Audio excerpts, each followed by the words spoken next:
श्रावण महिन्यात मोठ्या प्रमाणात व्रतवैकल्य केली जातात. नवनाथ भक्तिसार असेल, रुद्राभिषेक असेल, वैभवलक्ष्मी व्रत असेल, असे वेगवेगळे व्रत केले जातात, सेवा केल्या जातात. परंतु श्रावण महिन्यात तुम्हाला यातील काही शक्य नसेल किंवा महादेवांना अभिषेक घालायचा आहे, परंतु मंदिरात जाऊन अभिषेक घालणं तुम्हाला शक्य नसेल, तर श्रावण महिन्यात आपले आयुष्य सुखासमाधानाने, आनंदाने तसेच चालत राहण्यासाठी सोमवारी कोणत्या सेवा कराव्या?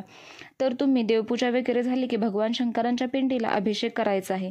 तोही साध्या सोप्या पद्धतीने कसे करावे त्यासाठी हा व्हिडिओ स्किप न करता संपूर्ण पहा. तर तुम्हाला त्यासाठी ताम्हण, शिवपिंडी आणि कच्चं दूध हवं आहे.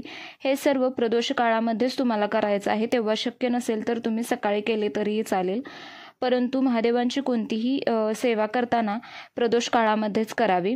सोमवारी पूजा करताना एक ताम्हण घ्या, त्यामध्ये शिवपिंडी घ्या आणि कच्चं दूध घ्यायचं आहे. तापवून थंड केलेलं वगैरे दूध नाही, तर तुम्हाला ते कच्चंच घ्यायचं आहे. जर कच्च्या दुधाने तुम्हाला अभिषेक करायचा घालावयाचा नसेल, तर तुम्ही पंचामृत, थंड पाणी कशानेही अभिषेक घालू शकता. शिवपिंडीवर थंड गोष्टींनीच अभिषेक करावा. तर ताम्हणामध्ये शिवपिंडी घेऊन तिच्यावर जो निमुळता भाग आहे तो तुम्हाला उत्तरेला करायचा आहे. प्रथम पाणी, नंतर दूध, नंतर पाणी असं ओम नमः शिवाय मंत्रजप करत तुम्ही अभिषेक घालून घ्यायचा आहे. तो किती वेळा म्हणू शकता किंवा 108 वेळा म्हणत अभिषेक घातला तरीही चालेल, किंवा शिवमहिमा सुद्धा तुम्ही म्हणू शकता. नंतर शिवपिंडी पुसून घेऊन आहे त्या जागेवरती ठेवावी, परंतु ती ठेवण्याआधी त्याच्याखाली थोडी तांदळाची रास घ्यावी आणि नंतर त्यावरती शिवपिंडी ठेवावी. तसेच शिवपिंडीला 3 बोटांनी भस्म लावून घ्यायचे आहे, म्हणजेच अर्पण करून घ्यावे. नंतर कापसाचे वस्त्र तयार करून ते अर्पण करावे. तसेच बेलपत्र अर्पण करावे. ते शिवपिंडीवर बेलपत्र घालताना पालथे घालावे. देठ शिवपिंडीकडे असावा. तसेच धोत्र्याचे फूल, फळ असेल तर ते अर्पण करावे. नसेल तर आवर्जून पांढरे फूल अर्पण करा. तसेच बेलपानाचा देठ शिवपिंडीकडेच असावा. ते अर्पण करताना ओम नमः शिवाय म्हणत अर्पण करावे. तसेच तुम्ही शिवअष्टोत्तर नामावली अर्पण करत असताना सुद्धा म्हणू शकता. बेलपान अर्पण करताना पहिल्या सोमवारची शिवमुठ ही तांदूळ आहे, तर ह्यावेळी 4 सोमवार आहेत. त्यातील पहिल्या सोमवारची शिवमुठ ही काय आहे, तर शिवामुठ ही तांदूळ आहे. तर सोमवारी शिवामुठ अर्पण करताना शिवामुठ मुठभर घ्यावी, म्हणजेच एक 10-12 दाणे वगैरे असे घ्यायचे नाहीत. तर शिवामूठ म्हणजे काय, तर मूठभर जे काय शिवामूठ आहे ती मूठभर घ्यावे. आणि शिवामूठ कधी अर्पण करताना ती थोडी ओलसर करून नंतर अर्पण करावे.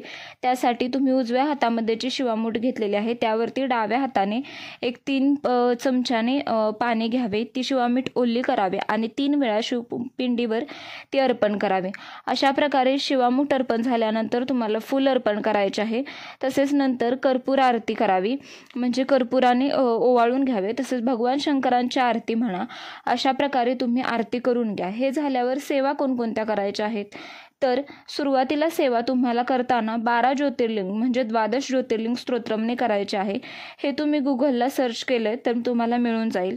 त्यानंतर शिवअष्टोत्तर नामावली, शिवमहिम पठण यातील तुम्ही काहीही करू शकता. तसेच शिवचालीसा पठणही तुम्ही करू शकता.